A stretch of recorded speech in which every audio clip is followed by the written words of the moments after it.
Welcome back. And now let's design nanotube using GDIS. So this is today's topic, and myself, Dr. Manil Verma, welcome you all again.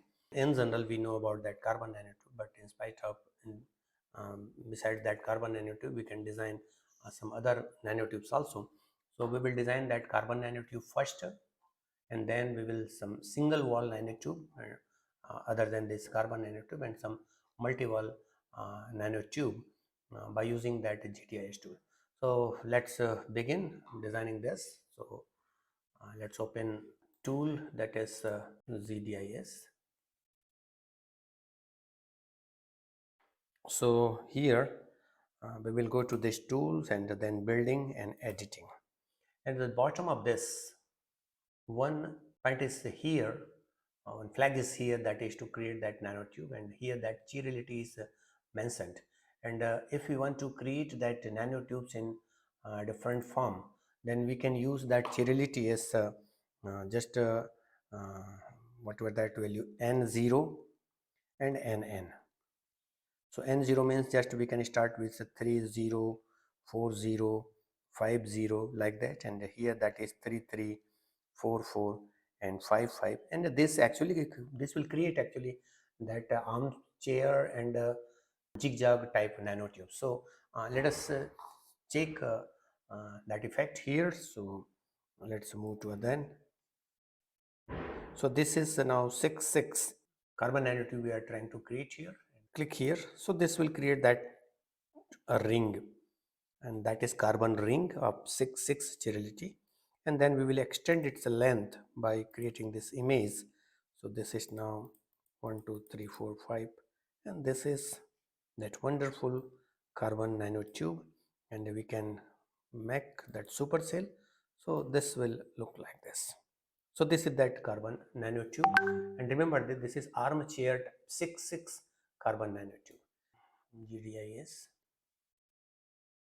And then let me go to the same point, building, editing, and here let me use here that C0, and then let me click here, so that it is now changed, looking different. And I will extend its length with along x-axis. So this is another type of nanotube, and this is single wall carbon nanotube. If you want to create some other nanotube, for example, want to create boron nitride nanotube, then we need to go to the same point, and then here we have to change. This is boron and this is nitride, and since we know that this is actually that this data is bond length, so we know that bond length of this CC and BN is almost same. So this is now BN, and this is boron nitrate, or we can create that CN.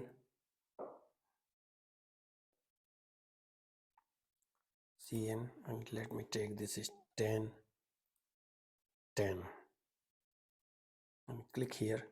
Yes, so that inner ring is BN and the outer ring is that is CN, and these are that concentric ring, and now we are trying to convert this in form of nano ribbon.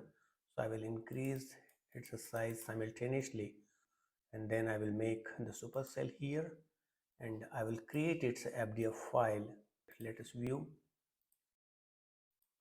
This is that concentric rings, side view, another. Okay. So this is the method to generate that nanotube, and we can save this as multi nanotube MWNT.FDF. Anyway, so this is the simplest method, and you can create number of nanotubes, concentric nanotubes as a multi-wall nanotubes. Thank you all. Happy learning.